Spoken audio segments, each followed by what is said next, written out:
आप सबका स्वागत है आपके अपने YouTube channel sure competition success पर। हम पढ़ रहे हैं कक्षा 9th की ज्योग्राफी। तो देखिए अभी हमारा चैप्टर नंबर 2 चल रहा है जिसका कि नाम है भारत का भौतिक स्वरूप। इसके अंदर हमने अब तक बात की है उत्तर के हिमालय पर्वत की।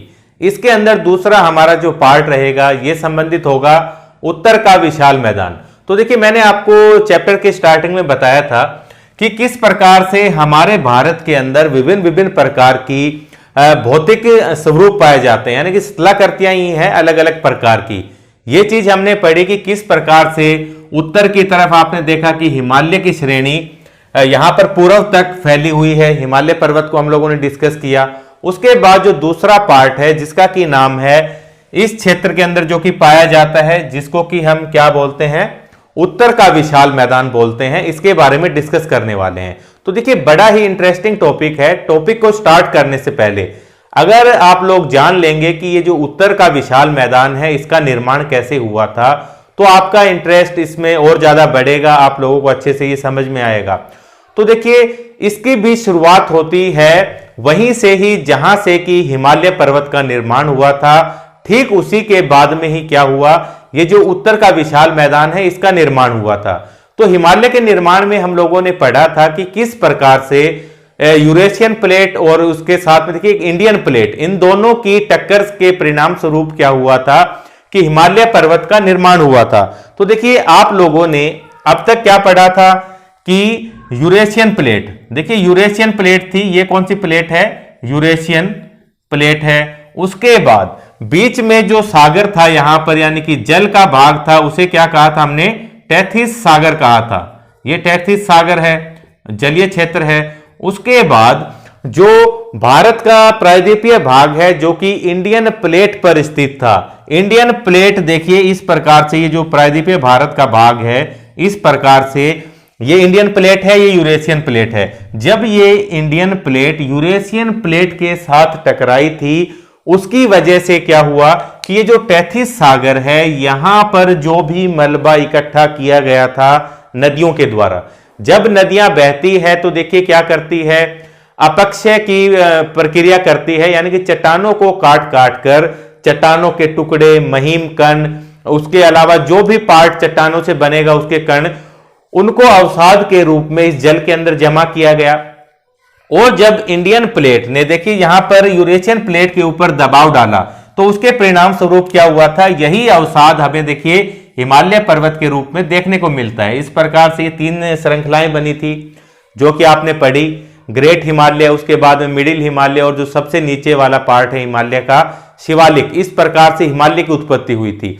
तो देखिए इसी डायग्राम को अगर हम इस प्रकार से देखें कि मान लीजिए ये कौन सी प्लेट है, ये इंडियन प्लेट है और बीच में आपका जलीय क्षेत्र जो कि क्या था जिसके अंदर अवसाद भरा हुआ है, ये है टेथिस सागर है। उसके अलावा हमने बात की ये है आपकी यूरेशियन प्लेट, ठीक है, ये यूरेशियन प्लेट है। तो जब इनकी आपस में टक्कर हुई तो आपको मैंने बताया कि क्या बना, हिमालय की अलग अलग श्रृंखलाओं का निर्माण हुआ। जब देखिए ये 2 प्लेटें आपस में टकराती है तो ये नहीं है कि डायरेक्ट इनके बीच में टक्कर हो गई। यहां पर क्या होता है कि जो हल्की प्लेट है वो थोड़ा सा नीचे की तरफ चली जाती है और उसके बाद वो उस दूसरी प्लेट के नीचे लगातार जाती रहती है, ठीक है। नीचे का टेम्परेचर जो है वो अधिक होता है जिसके अंदर की प्लेट की पिघलने की प्रक्रिया प्रारंभ हो जाती है। देखिए इसी डायग्राम को अभी हम देखेंगे, बड़े ही ध्यान से आपको समझना है कि किस प्रकार से उत्पत्ति हुई, बाद में आप बाकी की चीजों को समझ लेंगे आसानी से। तो देखिए अभी मैंने आपको बताया कि ये जैसे हमारी इंडियन प्लेट, ठीक है, ये इंडियन प्लेट है, इस प्रकार से ये नीचे जा रही है, किसके, यूरेशियन प्लेट के नीचे। ये कौन सी प्लेट है, यहां पर इस प्रकार से ये यूरेशियन प्लेट है और यहां पर ये इंडियन प्लेट है। जब ये नीचे जानी प्रारंभ हुई तो अवसाद जो था वो हिमालय के रूप में देखिए इस प्रकार से बाहर आ गया। ये आपका शिवालिक श्रेणी, उसके बाद इससे बड़ा जो है ये मिडिल हिमालय, मध्य हिमालय, उसके बाद में ये महान हिमालय इस प्रकार से बन गया, ठीक है। पामीर का पठार वगैरह सब का निर्माण इसी प्रक्रिया के परिणाम स्वरूप हुआ था। तो आप यहां पर देखिए बड़े ही ध्यान पूर्वक देखिए कि ये हिमालय की उत्पत्ति के बाद ये जो नीचे का भाग है यहां पर देखिए एक गड्ढे नुमा यहां पर स्ट्रक्चर बन गई है। एक गड्ढे नुमा यहां पर स्ट्रक्चर बन गई। उसके बाद क्या हुआ, हिमालय से बहने वाली नदियां प्लस में जो प्रायद्वीपीय भारत से उत्तर की तरफ जो नदियां बहती हैं, जैसे कि गंगा की कुछ सहायक नदियां, तो ये नदियां इस प्रकार से, मान लीजिए कुछ नदियां हिमालय से आ रही है, कुछ यहां ये जो प्रायद्वीपीय भाग है भारत का यहां से आ रही है।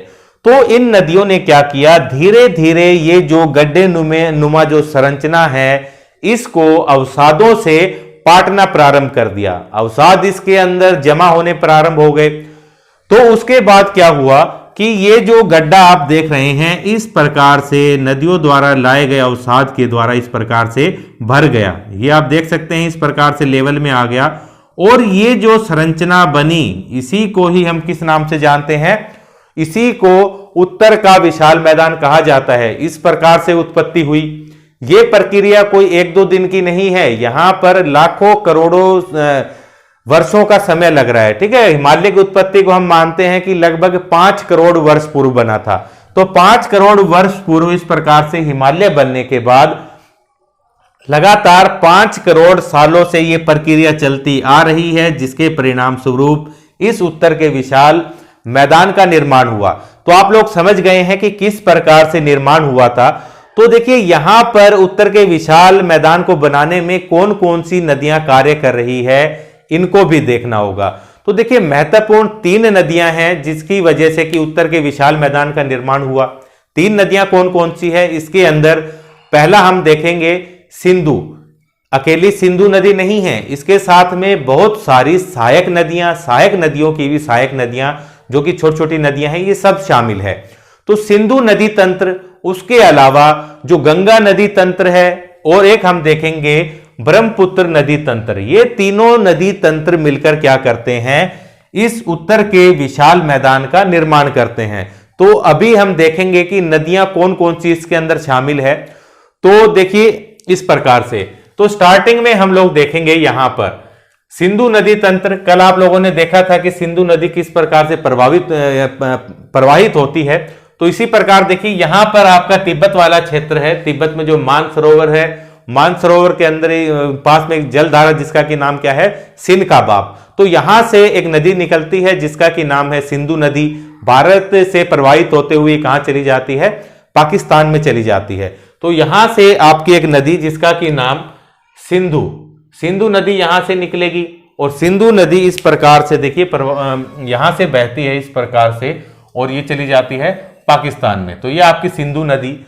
उसके अलावा सिंधु की कई सहायक नदियां, जैसे कि नाम आप बाद में देखिए जब हम अपवाह तंत्र पढ़ेंगे, नदी प्रणाली के बारे में पढ़ेंगे, तो उसके अंदर हम डिटेल से पढ़ेंगे कि कौन सी नदी कौन से क्षेत्र से निकलती है और कहां पर वो दूसरी नदी के साथ मिलती है। ये सब चीजें डिटेल से देखेंगे। अभी हमको सिर्फ ये देखना है कि कौन सी नदियां उत्तर का विशाल मैदान बनाने में यहां पर भागीदार है। तो मुख्य जो नदी है सिंधु नदी है। सिंधु नदी की ही अन्य सहायक नदियां, जैसे कि देखिए यहां पर है झेलम। ये कौन सी नदी हो गई, झेलम। झेलम के बाद यहां पर देखेंगे चिनाब है। उसके बाद देखिए रावी नदी, और यहां पर सतलुज नदी। और सतलुज नदी की एक सहायक नदी है जिसका क्या नाम है, व्यास नदी। तो इन नदियों ने मिलकर यहां पर सिंधु नदी तंत्र का निर्माण किया है। और यहां पर देखिए क्या कर रही हैं, जो मैदान बन रहा है उसको बनाने में यहां पर पार्टिसिपेट कर रही है। नदियों के नाम आप लोग नोट कर लें। देखिए क्या है, सिंधु, उसके बाद यहां पर झेलम, उसके बाद चेनाब है, फिर रावी नदी, फिर यहां पर आप ये देख रहे हैं छोटी सी व्यास, और उसके बाद सतलुज। इस प्रकार से इन नदियों ने क्या किया, सिंधु तंत्र का निर्माण किया। और सिंधु नदी तंत्र ने क्या किया, मैदान बनाया। अब यहां पर आप लोग देख सकते हैं कि सिंधु नदी के द्वारा जो मैदान बनाया गया है वो कहां कहां पर होगा। ये चीज आपको दिख रही होगी डायग्राम से।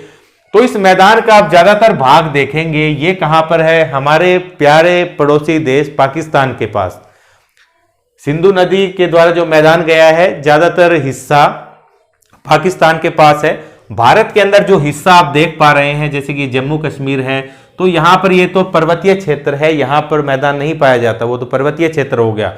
उसके अलावा पाकिस्तान में आप हिस्सा देख सकते हैं, यहां पर पंजाब के अंदर पाया जाएगा। किसका, सिंधु नदी के द्वारा जो मैदान बनाया गया है उसका। यहां पर एक चीज और समझ लेंगे हम कि जैसे आप देख पा रहे हैं कि ये देखिए दो नदियों के बीच में, जैसे कि यहां पर ये कौन सी नदी है, सिंधु नदी है और उसके बाद में यहां पर देख रहे हैं झेलम नदी। इस प्रकार से तो दो नदियों के बीच में जो जगह है इसको क्या कहा जाता है, इसको दो आब कहा जाता है। दो आब यानी कि दो नदियों के बीच का क्षेत्र जो कि कैसा होगा, बहुत ज्यादा उपजाऊ होगा। इस प्रकार का क्षेत्र क्या कहलाएगा, दोआब। आप देख सकते हैं पंजाब में कई स्थानों पर आपको जगह का नाम भी मिलेगा, जैसे कि दोआबा चौक, या फिर कॉलेज वगैरह का नाम भी आप देख सकते हैं, दोआबा कॉलेज, इस प्रकार से आपको मिलेंगे। तो यही दोआब है, यानी कि दो नदियों के बीच की जो भूमि है उसको क्या कहा जाता है, दोआब कहा जाता है। तो पंजाब के अंदर, अब देखिए पंजाब का जो नाम है वो उसका संधि विच्छेद आप करेंगे तो क्या बना, पंज प्लस आब। पंज यानी कि पंजाबी भाषा में पंज किसको कहते हैं, पांच, यानी कि पांच प्लस आब, यानी कि पांच, यानी कि आब वाला क्षेत्र क्या नाम बना उसका, पंजाब। तो इस प्रकार से पंजाब का नाम पड़ा।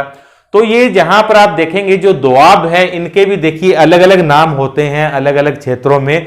तो वैसे सिलेबस का हिस्सा नहीं है लेकिन डायग्राम है तो आप लोग एक बार देख सकते हैं। जैसे कि यहां पर आप देखेंगे सिंधु और झेलम के बीच में जो यहां पर मैदान पाया जाएगा, जो दो नदियों के बीच की जो उपजाऊ भूमि होगी, इस आब का क्या नाम होगा, इसको सिंधु सागर दोआब कहा जाता है। सिंधु सागर दोआब है। उसी प्रकार से ये जो झेलम और चेनाब के बीच में इसको चाज कहा जाता है, ये चाज दोआब है। उसी प्रकार से यहां पर देखेंगे, देखिए ये कौन सी होगी, चेनाब और रावी के बीच में जो है इसको रेचना कहा जाता है, ये विष्ट है, ये बारी है। इस प्रकार से अलग अलग नाम है। जब हम सिंधु नदी तंत्र को देखेंगे तो सारा आपको डिटेल से बताया जाएगा। तो इस प्रकार से ये दोआब की फॉर्मेशन हुई। तो इसका कुछ हिस्सा यहां पर पंजाब में, बाकी ज्यादातर हिस्सा आप देखेंगे तो कहां पर, पाकिस्तान के अंदर है। उसके बाद हमारी दूसरी जो महत्वपूर्ण नदी जो कि हमारे उत्तर के मैदान का ज्यादातर हिस्से का निर्माण करती है, उसका क्या नाम है, गंगा नदी। और गंगा नदी के बारे में आप सब लोग जानते हैं कि देखिए उत्तराखंड के अंदर अलकनंदा और भागीरथी दो नदियां हैं। अलकनंदा है यहां पर और एक है भागीरथी। ये दोनों देवप्रयाग नाम की जगह पर मिलती है और यहां पर मिलने के बाद इसका नाम क्या हो गया, गंगा। तो गंगा नदी उत्तराखंड से इस प्रकार से प्रवाहित होते हुए यहां पर आप देखेंगे यूपी वाला क्षेत्र है। यूपी के बाद यहां पर देखिए बिहार का क्षेत्र और पश्चिम बंगाल से होते हुए यहां पर जो बांग्लादेश है, बांग्लादेश के अंदर चली गई गंगा नदी। बांग्लादेश के अंदर ये मिलेगी किससे, ब्रह्मपुत्र नदी से। और बांग्लादेश से जब ये बंगाल की खाड़ी में गिरेगी तो डेल्टा का निर्माण करती है, वो अलग चीज है। उसके बाद अब ये अकेली गंगा नदी यहां पर किसी मैदान का निर्माण नहीं करेगी। मैदान का निर्माण कौन करेगी, भाई मेन नदी होगी, मुख्य नदी। उसके अलावा मैंने आपको बताया कि सहायक नदियां होंगी बहुत सारी। तो कौन कौन सी सहायक नदियां हैं वो आप यहां पर देखेंगे। तो गंगा नदी की सहायक नदियां देखिए, जैसे कि यहां पर आप जो नदी देख रहे हैं इस प्रकार से, ये आपकी रामगंगा है। नदियों के बारे में पढ़ेंगे जब अपवाद तंत्र पढ़ेंगे उनके अंदर डिटेल से। तो अभी आपको बस फटाफट एक बार नॉलेज के लिए मैं बता रहा हूं कि कौन कौन सी नदी, जैसे कि ये रामगंगा है। यहां पर आप देखेंगे इस प्रकार से ये गोमती नदी है। गोमती के बाद यहां पर आप देखेंगे ये घाघरा नदी, ये घाघरा नदी है। घाघरा के बाद यहां पर गंडक है, एक गंडक हो गया। उसके अलावा एक बूढ़ी गंडक भी है जो कि यहां पर मिलेगी। उसके बाद बिहार का शोक कहे जाने वाली नदी जिसका कि नाम है कोसी नदी, ठीक है, अपना मार्ग परिवर्तित करने के लिए ये जानी जाती है। तो ये क्या है, इसको बिहार का शोक कहा जाता है। उसके अलावा यहां पर आप देखेंगे एक नदी जिसका कि नाम है महानंदा। इस प्रकार से तो ये तो हिमालय से आने वाली नदियां हो गई। उसके अलावा देखिए एक मुख्य नदी जिसका कि क्या नाम है यहां पर, यमुना नदी। यमुना नदी की कुछ नदियां हैं सहायक नदियां, जैसे कि यहां पर आप देखेंगे चंबल है, बेतवा, चंबल, बेतवा और केन। इस प्रकार से ये कौन सी है, केन। तो ये नदी है। उसके अलावा एक सोन नदी भी इस प्रकार से जाती हुई और यहां पर गंडे के करीब मिलती है, सोन। बाद में देखेंगे हर एक चीज कौन सी नदी किस स्थान पर मिलती है, इस चीज को भी बाद में डिस्कस करेंगे। तो अभी आपको सिर्फ मैं बताना चाह रहा हूं कि मैदान किस प्रकार से। तो स्टार्टिंग की स्टोरी आपने अच्छी तरह से समझी तो आप लोग समझ गए होंगे कि ये जो मैदान बना है किन किन नदियों की यहां पर भागीदारी है, किन किन नदियों की वजह से बना है। ये लगभग 5 करोड़ वर्षों में भरा गया क्षेत्र है। इस प्रकार से हिमालय के जन्म से मानकर चल रहे हैं।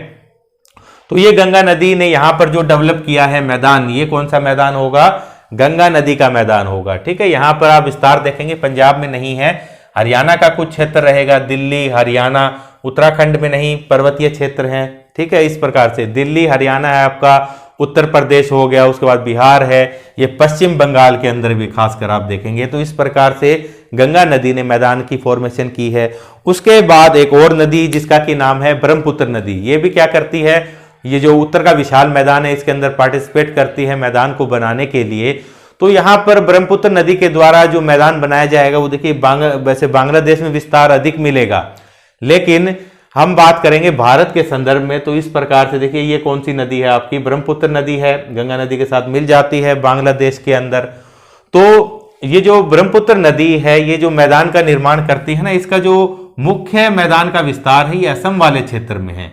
ये मैदान है जो कि असम के अंदर बनाया गया है और इस मैदान को क्या कहते हैं, असम का मैदान कहा जाता है। असम के अंदर ज्यादा विस्तार है तो असम का मैदान कहा जाएगा।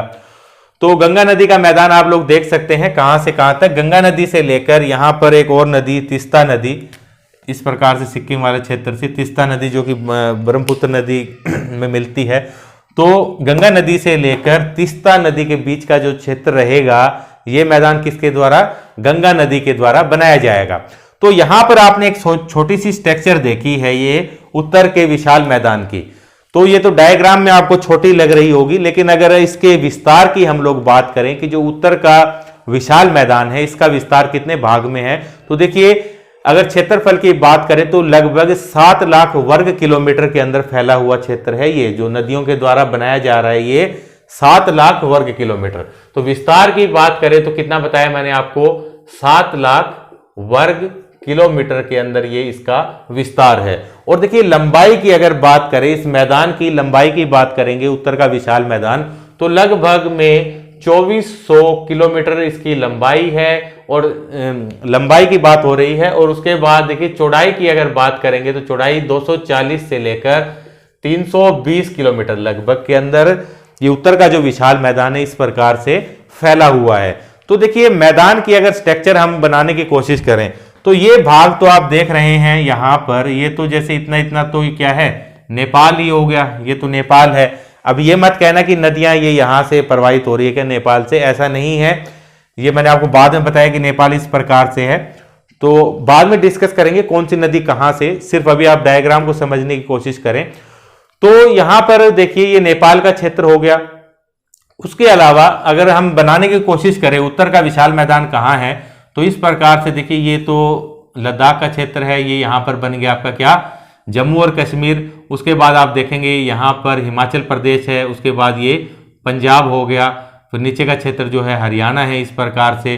तो यहां पर अगर बनाएंगे डायग्राम देखिए मैदान का तो इस प्रकार से, यानी कि पंजाब में थोड़ा विस्तार कम, उसके बाद देखिए नीचे का जो क्षेत्र है इस प्रकार से ज़्यादा, फिर यहाँ पर आते हुए पश्चिम बंगाल में ज़्यादा फैला हुआ है और यहाँ तक, यानी कि ये क्या है, ये जो इतना मैंने बनाया है इस प्रकार से देखिए भारत के क्षेत्र में देखेंगे, ये जो आप देख रहे हैं यही क्या है, इसी की बात हो रही है। यहाँ पर उत्तर का विशाल मैदान है ये, और किन किन नदियों के द्वारा निर्मित है ये चीज़ आप लोग यहाँ से अच्छी तरह समझ गए होंगे।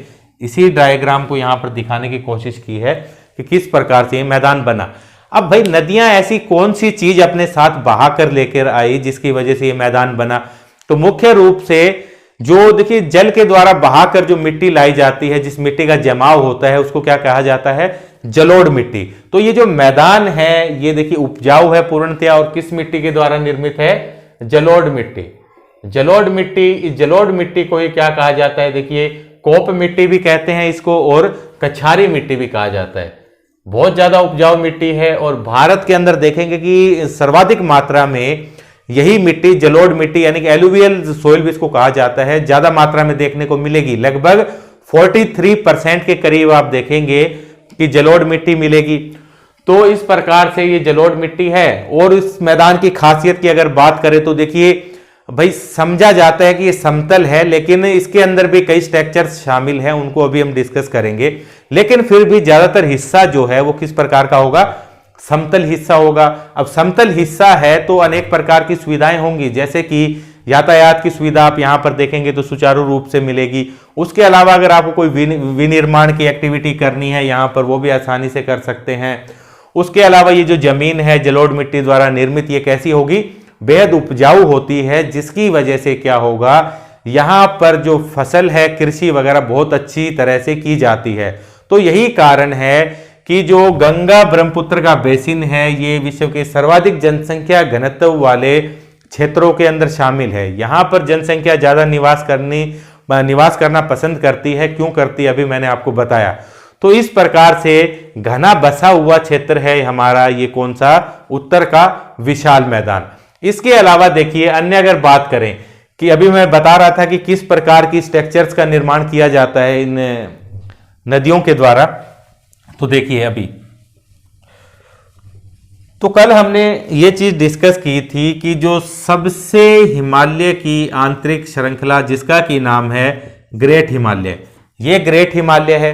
ग्रेट हिमालय के बाद अगर हम आएंगे इस प्रकार से, तो पहले ग्रेट हिमालय, उसके बाद में आपको मिलेगा इससे थोड़ी नीची श्रृंखला जिसका कि नाम है मिडिल हिमालय, मध्य हिमालय, और मध्य हिमालय के बाद हिमालय की सबसे निचली पर्वत श्रृंखला जिसका कि नाम है शिवालिक। ये शिवालिक हो गया। तो देखिए अब हिमालय से ये नदियां बहकर आ रही हैं। अब हिमालय से आने वाली नदियां क्या करेंगी, तो देखिए इस प्रकार से ये नदियां प्रवाहित हो रही है। यहां पर ये नदी आ रही है, ग्रीन कलर में आप देख रहे हैं।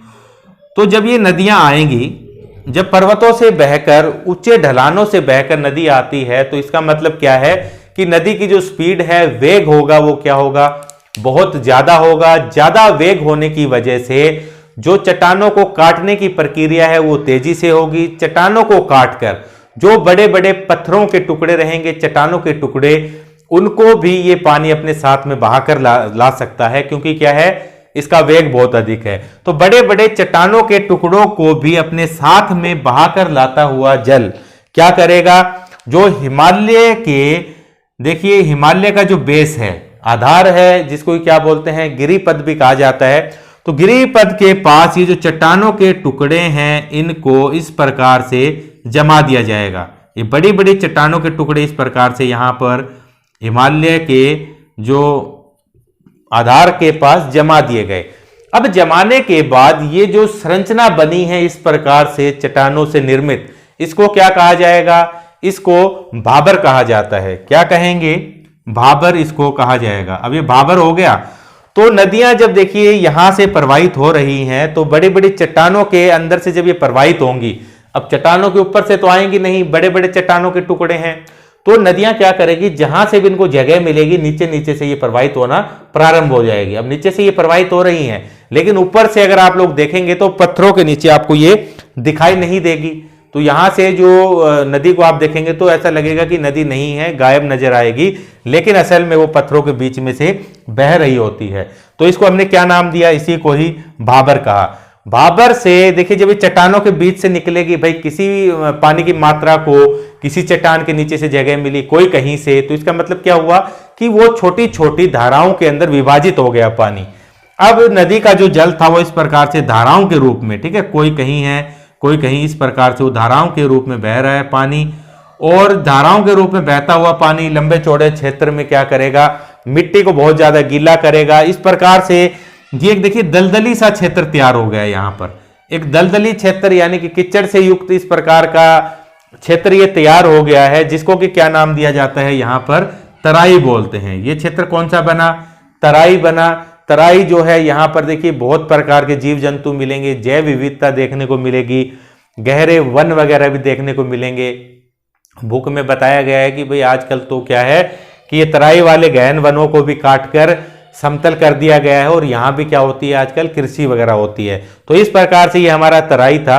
तो तराई के बाद में जब नदियां देखिए फिर से धाराएं इकट्ठी होंगी और जिस प्रकार से बहती हुई ये आगे की तरफ जाएंगी।